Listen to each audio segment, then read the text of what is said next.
तो चलिए शुरू करते हैं हनुमान चालीसा का पाठ, एक महान नायक की गाथा। जय हनुमान ज्ञान गुण सागर। पहली ही पंक्ति में उन्हें ज्ञान का महासागर कहा गया है।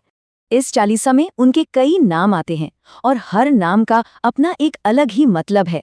उन्हें कपीस कहा गया है, मतलब वानरों के स्वामी, जिनका तेज तीनों लोकों को उजागर करता है। वो श्री राम के अतुलनीय दूत हैं, जिनके बल की कोई सीमा नहीं है।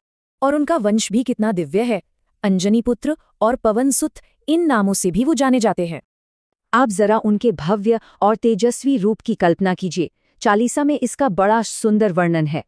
कहा गया है कि उनका शरीर सोने की तरह चमकता है और वो सुंदर वस्त्र धारण करते हैं। कानों में कुंडल झिलमिलाते हैं और उनके केश यानी बाल घुंघराले हैं।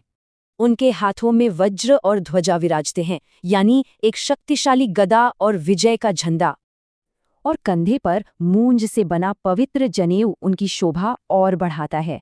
प्रभु चरित्र सुनिबे को रसिया, मतलब वो अपने प्रभु की कथा सुनने में ही रस पाते हैं।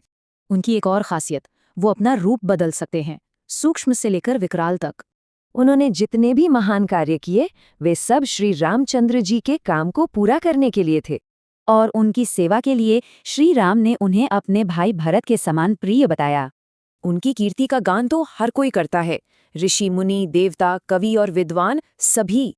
तो सोचिए, सेवा में समर्पित ऐसी अटूट शक्ति और भक्ति आखिर क्या दर्शाती है।